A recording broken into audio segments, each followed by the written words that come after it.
savoir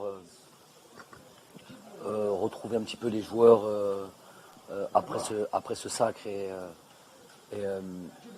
essayer de digérer un petit peu toute cette euphorie qui est en nous, quand je dis nous, je parle de l'Algérie entière. Je pense que tout le monde a apprécié et a aimé ce qui s'est passé il y a un peu moins de 2 mois. Dans l'ensemble, la rencontre, pour moi, elle a été satisfaisante. Elle a été plus que satisfaisante même. Je pense que c'est une rencontre qui aurait pu se solder par plus grand nombre de buts. Nous avons vu une équipe d'Algérie qui a dominé son sujet, contrôlé plus ou moins le jeu, contre une équipe du Bénin qui est très difficile à manœuvrer. Une équipe du Bénin qui il n'y a pas longtemps de ça, a battu la Côte d'Ivoire, mais qui est surtout difficile à manœuvrer pour les avoir rencontrés lors de phase qualificative pour la CAN. Ils nous ont même déjà battus. D'ailleurs, c'est la seule équipe, en tous les cas durant la période dans laquelle je suis en fonction, qui nous a battus. Toujours difficile de trouver des solutions, des situations. Aujourd'hui, des situations de but, nous en avons eu pas mal, que ce soit en première mi-temps ou en deuxième mi-temps. Il aurait fallu être plus tueur, plus précis dans le dernier geste, pour pouvoir avoir un score plus lourd. On va retenir quand même une bonne prestation de cette équipe et des joueurs qui avaient vraiment envie de donner cette victoire pour bien célébrer cette communion en tous les cas avec le public, ce qui était l'objectif. Si jamais de la vie, vous ne pensez pas également que les joueurs en voulant trop bien faire devant le public se sont un petit peu ratés sur le dernier geste? J'ai eu peur un peu de ça au départ. Vous savez qu'on a des joueurs qui sont techniquement très au-dessus de la moyenne. Et je parle des joueurs, notamment des joueurs offensifs, qui sont capables de faire de très belles choses. Et peut-être parfois, justement, quand on a ce talent-là, peut-être pas à bon escient. On peut abuser de gestes superflus. Je trouve qu'on a été assez, sur ce coup-là, j'ai prévenu un petit peu au départ, qu'on a été qu'ils ont assez écouté les consignes là-dessus, on a essayé en tous les cas d'être productif et réaliste, mais il n'en demeure pas moins que voilà, sur le dernier geste, comme tu viens de le dire, nous ne sommes pas assez appliqués, peut-être un peu précipités, peut-être on n'a pas été assez, j'appellerais ça chirurgical, parce que c'est surtout quand on arrive dans la surface où il y a un grand nombre de joueurs, beaucoup de joueurs, notamment l'équipe adverse qui défend, et c'est tout à fait normal, il faut être très précis. Donc nous avons eu plusieurs situations d'entrer dans leur surface de réparation, avec vraiment tout a été assez bien fait, mais comme je l'aurais dit, c'est pas terminé, l'action n'est pas terminée, c'est là où ça devient même plus, où il faut beaucoup plus de concentration, du sang-froid et s'appliquer, plus d'application pour pouvoir concrétiser les occasions que nous avons eues. Après, pour revenir à ça, est-ce que c'est dû à, je sais pas moi, de l'excitation, manque de concentration, peut-être aussi dû au terrain. Le terrain était de très mauvaise qualité, pas d'appui, mais les joueurs me l'ont dit, nous avons hésité jusqu'à la dernière minute. J'ai plutôt privilégié, pour le coup, et ce ne sera pas toujours le cas, le fait qu'il y ait une capacité de supporters et beaucoup plus grande que celle de Tchaker. On voulait fêter célébrer cette Coupe d'Afrique avec le plus grand nombre de supporters possible. Et donc on a plus privilégié ça, la capacité de recevoir les supporters plutôt que la qualité du terrain. À Tchaker c'était un peu mieux, on a travaillé trop tard sur celle du 5 juillet, mais en même temps il était difficile de travailler mieux parce que il y a des matchs de Coupe d'Afrique, il y a des matchs de championnat, le terrain est souvent surutilisé. Donc, et ça, pour moi aussi, c'était un match test parce que j'ai envie de rejouer. Ça faisait même partie d'un plan, pour être très honnête, au départ, à la prise de mes fonctions. On avait dit au président qu'il fallait revenir peut-être à Tchaker pour recréer de la confiance. On en manquait éperdument à cette période-là. Et qu'à terme, il était pour moi important de revenir dans un stade qui est capable d'accueillir un maximum de supporters. Il faut que ça soit vraiment une arme et comme ce qu'on appelle le 12e homme et en profiter. Donc aujourd'hui, les stades qui sont disponibles, c'est le 5 juillet. J'ai vu un Naba, on est très loin du compte. Au jour d'aujourd'hui, on m'a dit à propos de Constantine, c'est à peu près pareil. Nos stades ne sont pas encore terminés. Donc il y avait que le 5 juillet qui était capable d'accueillir un grand nombre de supporters. Malheureusement, la pelouse ne nous aide pas. Je trouve que les joueurs s'en sont bien sortis malgré l'état de la pelouse. Concernant la difficulté qu'un seul match amical, on l'a vu. Sur le plan technique, qu'est-ce que vous avez tiré de profit? Oui, c'est ce que je pense que c'est ce que je viens un peu dire. J'ai trouvé qu'il y avait certains automatismes qui s'étaient bien établis. Et quand je dis automatisme, c'est pas juste une affaire de possession de balle. C'est même quand on n'a pas le ballon, dans comment on coulisse, comment on défend ensemble, comment on arrive à être solide. C'était très important pour moi à la prise de mes fonctions. Ça aussi, ça a fait partie de mes objectifs. Une équipe qui encaisse peu de buts, qui subit pas trop, qui peu même d'occasions de buts. Ce qui n'était pas le cas avant. On était très fébrile. Il n'y a pas si longtemps que ça, on perdait contre des équipes qui a priori n'étaient pas si dangereuses que ça et puis prenons beaucoup de buts. Donc ça a été un de mes chantiers, de régler ça le plus vite possible. Je trouve que ces automatismes-là sont rentrés. On regarde encore ce soir, je vous dis, une équipe du Bénin, si vous regardez tous leurs derniers matchs, c'est une équipe qui est très dure à jouer, avec des joueurs de qualité devant, et qui sont avec leur style à eux, savoir jouer bas et contrer, ils sont capables de vous faire mal. Ils ont fait mal à beaucoup d'équipes, ils ont fait mal au Maroc, ils ont fait mal dernièrement à la Côte d'Ivoire. C'est une équipe qui sera toujours très difficile à jouer. Donc je trouve que les joueurs, on n'a pas trop, à part une occasion qu'on a pu leur donner sur une erreur un peu de nous-mêmes, individuelle. Sinon, dans l'ensemble, on a été assez compact, assez solide défensivement. Et ça, c'est un acquis. Il faut travailler dessus, il faut continuer à travailler dessus, il faut continuer à travailler sur les automatismes offensifs aussi. Quand on arrive à se projeter et être aussi souvent dans la surface de réparation, et avoir beaucoup de situations comme ça d'y mettre des buts, de marquer, il faut les mettre au fond. Je ne parle même pas des dernières opportunités que nous avons eues à la fin avec Islam, qui a eu de belles occasions. Vous avez préféré l'équipe qui a gagné dans cette équipe type. Est-ce que ça c'est par rapport à l'adversaire de Bénin qui est une bonne équipe ou bien par rapport au public qui veut voir l'équipe qui a gagné la Coupe d'Afrique? C'est un peu tout. Une équipe qui a mérité, en tout cas individuellement, chacun ils le savent. Il y a l'aspect collectif qui est très important évidemment, et après il y a quand même un bilan qui se fait après chaque match sur l'aspect individuel aussi.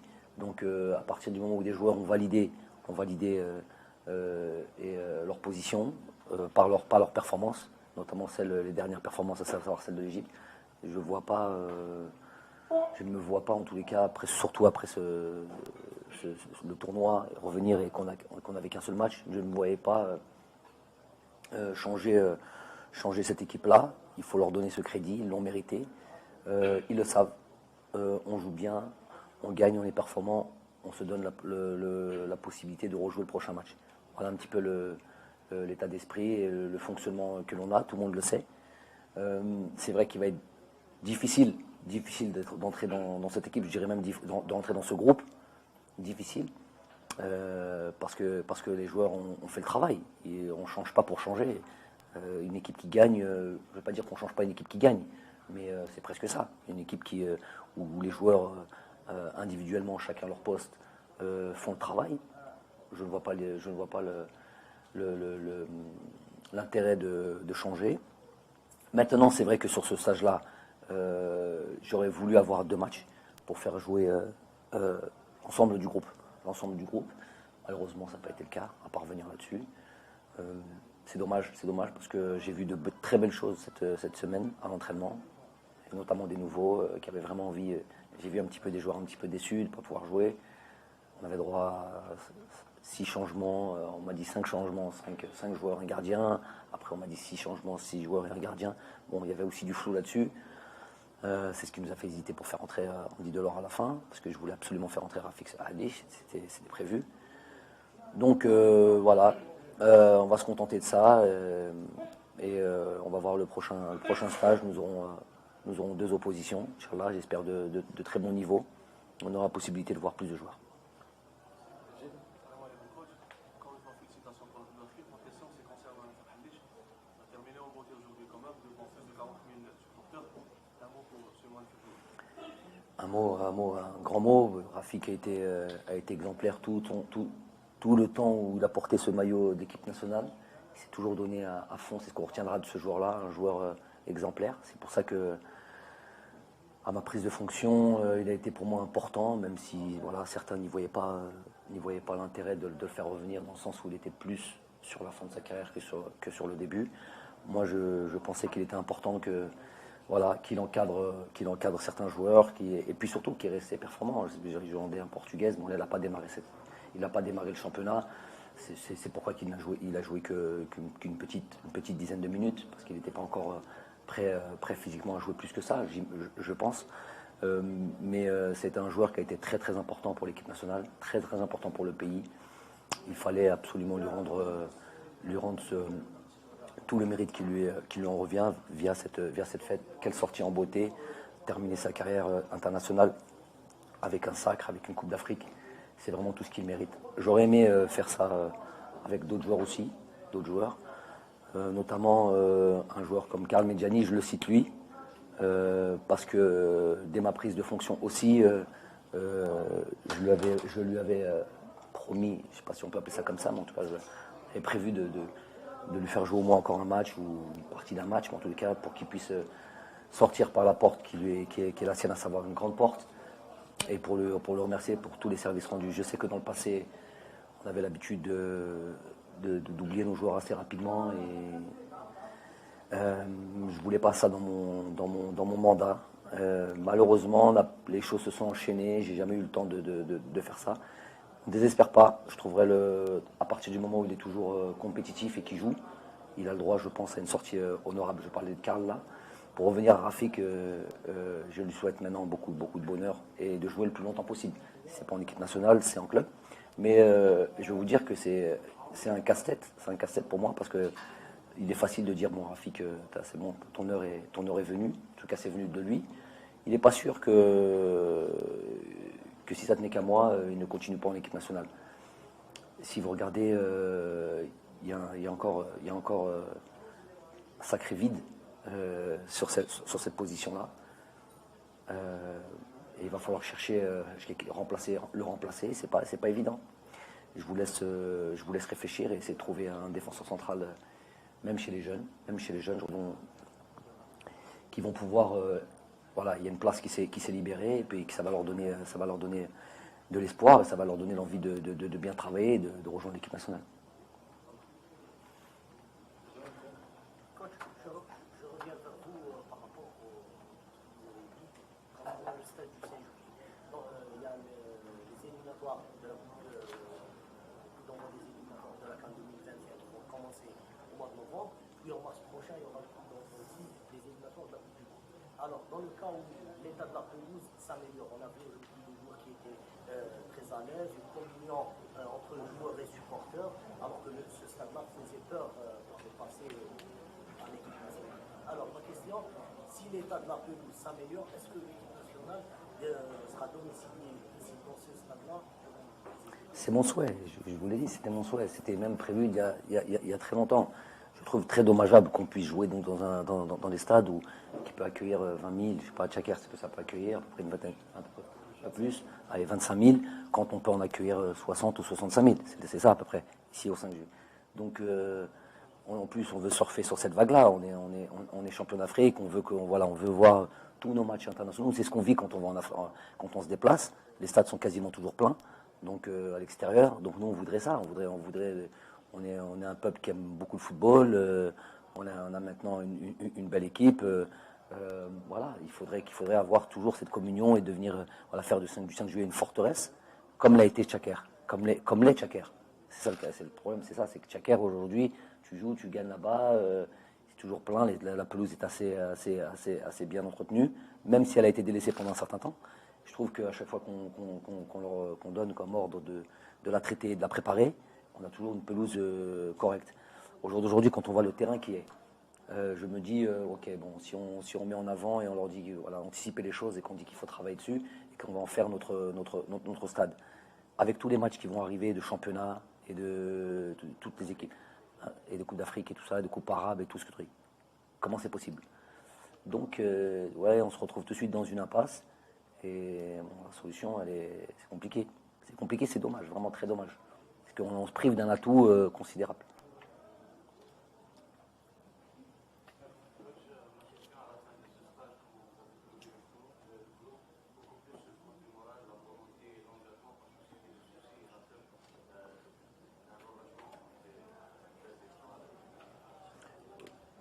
Oh, c'est vrai que c'est toujours une issue possible après un succès, je le dis souvent.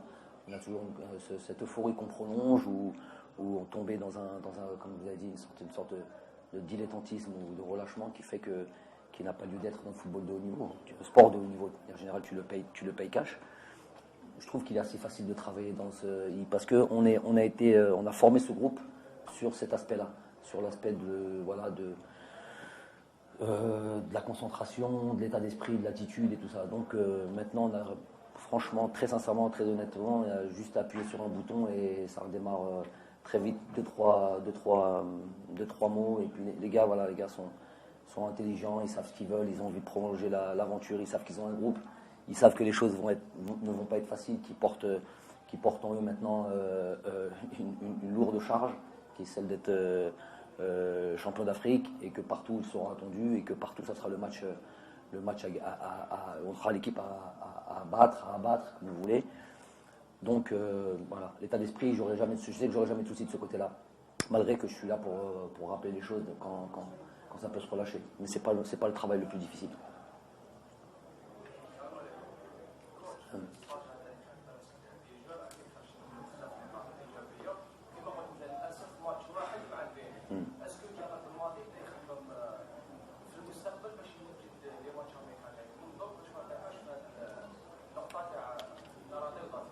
Oui, pour moi, c'est une erreur, il faut l'avouer. Quand on fait les choses correctement, il faut pas avoir honte de le dire. Évidemment, c'est des choses une erreur à ne pas commettre de nouveau. Il y a tellement peu de dates FIFA et de possibilités de travailler en groupe que la moindre opportunité qu'on a, il faut la saisir. Donc moi, je suis pour à chaque fois. On a même créé la dernière, on a inventé une date pour faire ce match contre le Qatar qui était hors date FIFA, hors date truc. Donc moi, les matchs, je pouvais jouer un match par mois ou deux matchs par mois. Donc on va faire en sorte de ne pas rater ce genre de date et avoir le maximum de possibilités de jouer. Coach, on va se projeter juste un peu. Vos prochains adversaires, ça sera une équipe africaine, sud-américaine, européenne. Vous avez déjà les noms des nations? On est en train de travailler là-dessus. Normalement, on a deux beaux plans, A et B. Peut-être que je ne me suis pas bien fait comprendre à la dernière conférence de presse, parce que déjà, j'ai pas tous les éléments en fait. On n'a pas tous les éléments. On travaille avec des agences, on travaille avec des choses, donc tout n'est pas garanti au jour où on parle, et il va falloir attendre encore quelques jours. Moi, en tous les cas, j'ai déjà donné mon avis au président et à ceux qui sont censés finaliser ces rencontres. Bon, en tous les cas, voilà, j'espère deux adversaires solides et qui nous permettront vraiment de bosser sur le mois de novembre. Après, jouer voilà, une équipe africaine, c'est toujours bon, on reste dans notre contexte, parce qu'il est particulier. Je sais que tout le monde a envie de jouer des matchs, pas de gala, mais de prestige, et avoir des adversaires. On avait parlé la dernière fois du Brésil, je ne sais pas si c'est réellement entre nos mains, ça aussi. Mais il est très important d'être dans le contexte dans lequel on est, parce que c'est un contexte particulier. Mais on peut avoir des très belles équipes africaines, des belles affiches. C'est mon souhait. Je les fais pas. Je vais pas vous dire aujourd'hui les équipes puisque je vais les annoncer. C'est peut-être pas, ça se fait pas. Donc on va être un petit peu patient. Comme vous, je vais attendre moi aussi. J'ai déjà donné mon avis et mon choix. Maintenant, j'attends un peu comme vous. Voilà.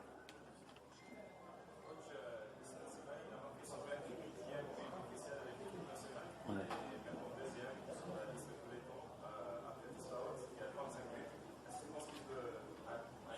Je suis sûr. Avec tout l'amitié et la fraternité que j'ai pour Hafid, Hafid, je suis sûr qu'Islam y arrivera. Aujourd'hui, il aurait pu en mettre même 2 autres de plus. C'est un joueur qui on l'a vu avec Monaco, 3 buts en 2 matchs. Il se procure toujours des occasions. Peut-être qu'il, voilà, je pense qu'Islam, voilà, il y a un avis mitigé sur lui en tous les cas.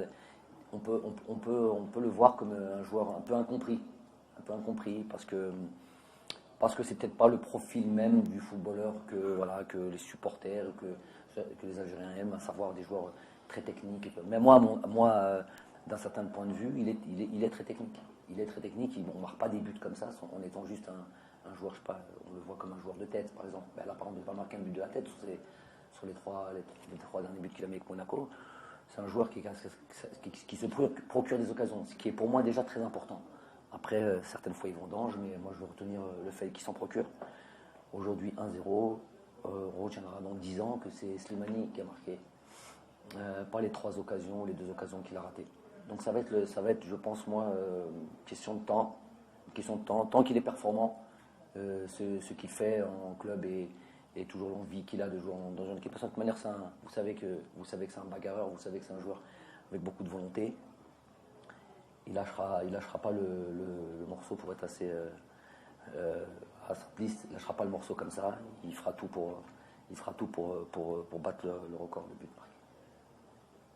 فيما يخص المنتخب المحلي وش هو السبب اللي ما خلاكش يعني تكون في الدفاع تشرط على هذا المنتخب؟ المنتخب المحلي il n'y avait pas ces prérogatives là dans mon contrat, c'était pas marqué ça, c'était pas prévu. Est-ce que vous connaissez beaucoup d'entraîneurs en Afrique qui s'occupent de l'équipe A et de l'équipe de la CHAN? J'en connais pas beaucoup, il faudrait voir. Mais donc il y a des gens habilités à faire ça. Il y a M. Ludovic Batelli qui est sur place et qui s'occupe des Olympiques. Je pense, pour parler même sur, je pense, comment être le plus performant possible. Et je pense que lui qui est sur place et qui s'occupe des Olympiques, qui sont quasiment tous ici en Algérie, je pense qu'il a une plus grosse, il a une vision un petit peu de tous les joueurs qui évoluent ici. Ça m'intéresse évidemment énormément. C'est pour ça, je le explique, c'est pour ça que j'ai laissé mon staff à disposition pour avoir et l'œil de M. Batelli et l'œil de tout mon staff, tout en ayant moi-même un suivi des joueurs qu'il y a ici. Donc on va être derrière lui, on va bien l'assister. Ça va être 2 matchs très difficiles contre le tenant du titre. Voilà, simplement. Il reste 2 minutes. Allez-y, monsieur. ممثل قناة الرؤيا تي في جمال الماضي محبوبك هناك انشغالات على مستوى الجماهير تقول بلي على الخطوط بالنسبه لجارديان الحراس في المستقبل القريب ماهوش بالماضي منزعج من هذا ولا راك فيه يعني استراتيجيه اخرى لاختيار حراس المرمى كما اخترت يعني اللاعبين الممتازين في المرمى. Oui, c'est vrai qu'aujourd'hui, je pense qu'on a des soucis à certains postes, en tout cas pour l'avenir. Je vous ai parlé tout à l'heure de Rafik Halish. Dès le prochain stage, il va falloir que je trouve le joueur qui le remplacera, ce qui n'est pas facile. Ça, c'est de 1. Pour les gardiens de but, c'est vrai qu'on a Raïs qui est plutôt, je crois, 33 ans, donc, ou 32 ans. Il n'est pas au début de sa carrière, mais en même temps, ça reste un gardien de but. On a vu par exemple un Buffon qui va jusqu'à 40 ans, ou qui joue au plus haut niveau. Donc, pourquoi je le compare à Buffon dans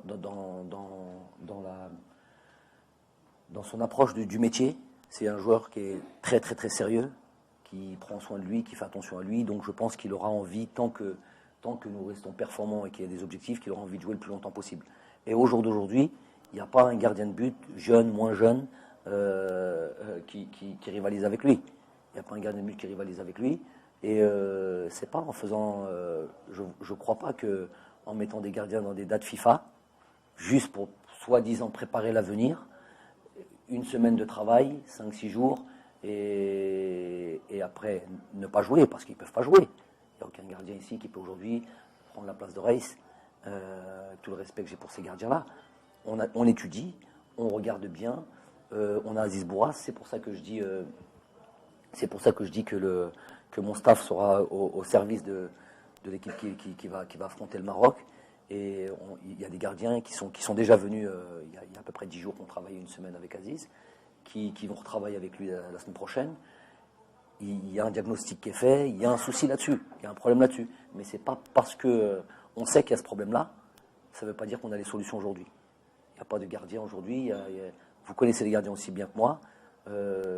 C'est des gardiens, les meilleurs gardiens du championnat algérien sont pas pour autant des gardiens qui sont aptes aujourd'hui à jouer en équipe nationale d'Algérie.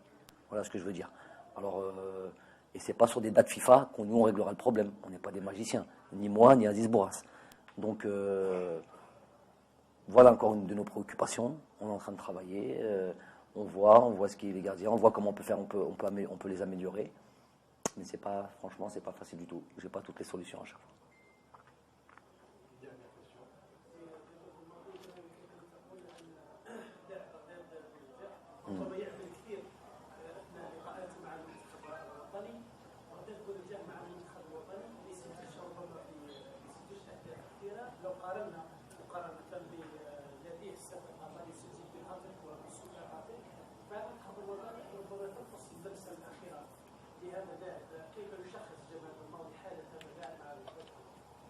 راك متأكد إلا ما يسجل الجول صور؟ لا قلت لك راك متأكد؟ مع المنتخب ما يسجل جول؟ Il peut marquer plus? Il a un ratio, ouais j'ai bien compris. Il a un ratio match joué but, sélection but, peut-être le meilleur ratio de tous les joueurs, de tous les avancants de l'équipe nationale. Maintenant, c'est vrai. Dans tous les cas, c'était pas tout à fait vrai ce que vous avez dit. On attend de lui qu'il marque plus de buts à toutes ses sorties, ce qui n'est pas le cas. Il a marqué beaucoup de buts en qualification. Il était quasiment un but par match, à chaque fois un but par sélection. Donc un but ou deux buts, c'était lui notre buteur. Il a marqué le but pour moi le plus important, un des plus importants. Allez, on a des buts aussi qu'on a en tête en 82. Le but de Gunterman, on a des buts très importants. Le but le plus important, donc le plus important de l'histoire du football algérien, juste pour ça. Et ce que je viens de vous dire avant, on reste tranquille, les buteurs c'est comme ça, aujourd'hui c'est procuré. Quand il marque pas de but, il a tellement d'énergie, il met tellement les défenses en difficulté, qu'in fine après si c'est les autres qui marquent et tout ça, moi ça ne me dérange pas. Tu es champion d'Afrique avec lui, tu continues de gagner tous les matchs. Moi le bilan que j'ai avec lui c'est quasiment que des victoires. Donc, je vois pas pourquoi on va aller chercher des poules dans la tête pour rien comme ça. Il a envie de marquer, il marquera des buts, il en marquera. Ça c'est sûr et certain. Mais il est en concurrence, il y a Islam qui marque des buts, il y a Andy Delors qui n'a pas encore, c'est pas encore bien installé dans l'équipe. Faute au temps, faute à la concurrence. Aujourd'hui, on a Islam, aujourd'hui, on a Bardad, on a Andy, j'oublie pas Belfodil.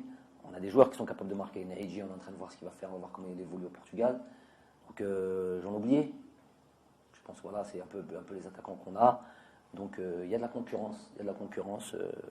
Et voilà, il faut être performant. Juste une petite chose pour notre ami. Tranquille, cool. Plan A, plan B, plan C, plan D. Pas mal. Merci.